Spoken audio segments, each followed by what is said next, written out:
त्या साधू संतांचे भजन करून आपलं कर्तव्य. सगळ्यांनी गोड असे हात वर घ्या. बाळूमामाचे एकदा मोठ्याने अगदी भजन करूयात आपण. नामचिंतन करायचे, कारण की नामचिंतन जगामध्ये नामचिंतनासारखं काहीच नाही. कारण घेता नाम विठोबाचे पर्वत जळती पापाचे, हे जरी खरं असलं की देवाचं नाव घेतल्या पाप जळतं, पण माझ्या साधू संतांचं बाळूमामाचं नाव घेतल्या सुद्धा पाप जळतं. तुका म्हणे पापे आणि जाती संताची अजपे. आणि पांडुरंगाचं नावानंतर देवाचं यांचं नाव का? कारण देवाला आवडतं ते बाळूमामाचं नाव घेतलेलं. मग पांडुरंग परमात्मा तिथं आल्याशिवाय राहत नाही म्हणून हा गोड असं भजन.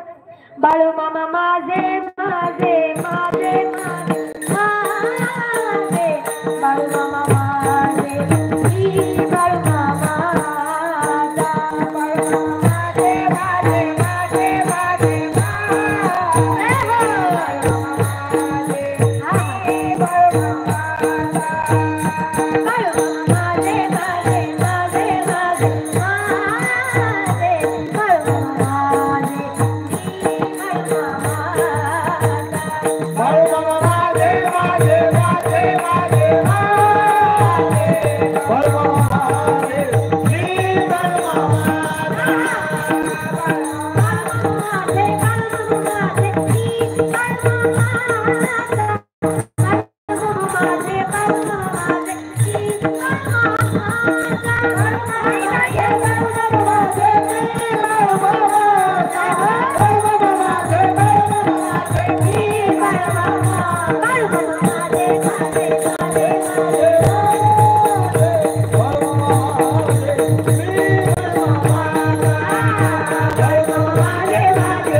जरा दणकून हो द्या ना जोरदार.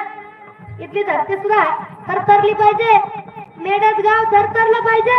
आणि साक्षात आपल्या बाळूमामांनी सगळं विश्व सोडून नवे नवे आत्मापूर सोडून आज आपल्या मेडच गावामध्ये अवतरी झालेच पाहिजेत, आलेच पाहिजेत. एवढ्या मोठ्याने जयघोष बाळूमामाच्या नावानं, बाळूमामाच्या नावानं. काय लागतो माझ्या बाळूमामांना?